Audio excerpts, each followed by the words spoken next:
আজকে আসলে যে ভিডিওটার ভয়েস ওভার করার রিজন হচ্ছে আমি আমার একটা পার্সোনাল প্রবলেম আসলে শেয়ার করতে আসছি। পার্সোনাল বলা যায়, মানে আমার সাথে না কিছুদিন যাবত একটা ঘটনা ঘটতেছে যে কে একজন আমাকে ফলো করছে অনেক বেশি।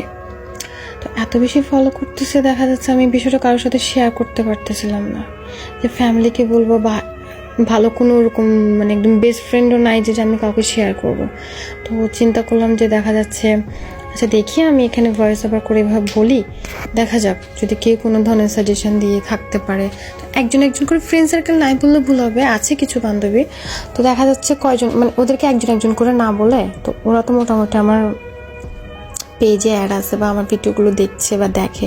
তো যদি এই ভয়েসটা বা ভিডিওটা দেখার পর সবাই মিলে একসাথে শুনে নিবে, আমার জনে আর বলতে হইলো না আর কি। পরে ওরা শুনে মানে শোনার পরে দেখা যাচ্ছে আমাকে সাজেশন একটু দিতে পারবে। কিছু ভাই ব্রাদারও আছে এখানে, বড় ভাই আপুরা, তো আমার ফ্যামিলি মেম্বারও অ্যাড আছে। সো আমি কীভাবে তাদেরকে বলবো বা কীভাবে বললে যে তারা কী করবে, মানে এইসব নিয়ে আসলে আমি টেনশনেই হচ্ছে যে কাউকে কিছু বলতে পারতেছিলাম না। মানে এমনভাবে ফলো করতেছে, বিলিভ করবেন যে আমি হচ্ছে যে ঘরের বাইরে গেলেও ফলো করতেছে, আমি হচ্ছে যে যখন ব্যালকনিতে দাঁড়াই তখনও ফলো করে, আমি যখন কিচেনে দাঁড়াই রান্নাবান্না করি তখন জানলা দিয়েও সে আমাকে ফলো করে। মানে আমি আমি আমি বুঝতে পারতেছি না যে আসলে আমি কী করব। টেনশনে তো আমার কয়েকদিন যাবৎ খাওয়া দাওয়া ঘুম সবই অফ, কাউকে আমি খুলেও বলতে পারতেছি না।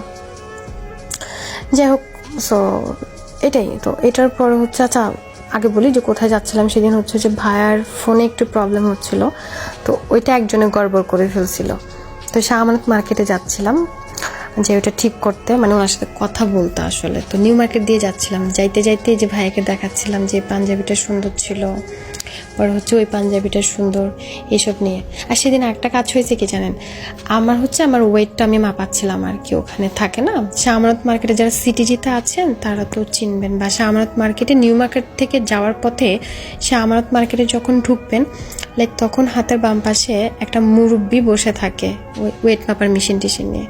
তা আমি ওয়েট মাপানোর পরে আমি টাকা যখন দিচ্ছিলাম, তা ওনাকে আমি 50 টাকা দিই, উনি আমাকে বলতেছে ভাঙতি দাও না ওয়া, মানে আমি জানি ওনাকে খুচরা দিই। তো আমি বলছি খুচরা তো নাই, তো ভাঙতি দাও না বলে উনি আমাকে তখন খালা ডাকলো। এই খালা কেন ডাকলো? ওরে আমার ভাইয়ের খুশি, সে এত বেশি খুশি, এত বেশি খুশি, লাইক সে পারতেছিল না যে হাসতে হাসতে গড়াগড়ি করবে, মানে আমাকে কেন খালা ডাকছে। কি হইছে, ডাকতেই পারে খালা। আমি মেয়ে মানুষ, মেয়েকে খালা আপু ডাকলেই হইলো, তাই না? সে আমাকে খালু তো ডাকেনি। যাই হোক, এই দোকানটাতে গিয়েছিলাম বিএমসি বিশ্বাস, যদিও বা তার নাম বিশ্বাস, কিন্তু আপনাকে বিশ্বাস করবেন না, ওনাদের কাজ ভালো না, ওনাদের কাজ ভালো না। আপনারা হচ্ছে যে সিটিজিতে আরেকটা আছেন, যদি এরকম ফোনের কেউ কাজ করার আসলে সবার তো অভিজ্ঞতা থাকার কথা, আমি যদিও আমি জানি না, যে সিটিজি সেলস কেয়ার নাকি একটা আছে না, ওখান থেকে কাজ করাতে পারেন শুনেছিলাম ভাইয়া থেকে, ওটা নাকি সিটিজির মধ্যে বেস্ট। সো ওনারা হচ্ছে যে ফার্স্টে ওখানে কথা বলার পর ভাইয়াকে এখানে ভিতরে নিয়ে আসার পর ভাইয়ের সাথে আরও কিছু কথা বলে। তো ভাইয়া বলতেছিল যেহেতু প্রবলেম আপনারা করছেন, এটা আপনারা স্বীকারও করছেন, সো আপনারা হাফ দেন, আমি হাফ দিই। এত টাকা 35-34 হাজার টাকার মতো লাগবে ডিসপ্লেটা লাগাইতে, তো সে তো এতগুলো টাকা ড্যামেজ দিবে না, যেহেতু ভুলটা আমার ভাইয়ের না, ভুলটা ওদের। সো যাই হোক, আসলে অনেকেই আছে এখানে, আমার ভাইয়ের জায়গায় অন্য কেউ থাকলে হয়তো বা সিক্রেট করে জিনিসগুলা হচ্ছে যে টাকা একদম না দেওয়ার ট্রাই করতো বা এই সেই। তো ভাইয়া এই ধরনের কিছুই করে নাই, বলতেছে থাক, তারাও গরিব মানুষ, চাপাই দিয়ে লাভ নাই, বা আমি আর গরিব মানুষ, তাহলে আমি একাও বা কেমনে কী করবো। যাই হোক, পরে হচ্ছে ওনারা কথাবার্তা শেষ করলো, করার পর হচ্ছে যে আমরা আবার বের হয়ে যাচ্ছিলাম। এটা মনে রাখবেন, এই যে বিএমসি বিশ্বাস, যদি বা তার নাম বিশ্বাস বা তাদের কাজ বিশ্বাস নেই, ঠিক আছে, কাজে কোনো বিষয় নেই। এই যে সিটিজি সেলস কেয়ার নাকি যেন ছিল এটা।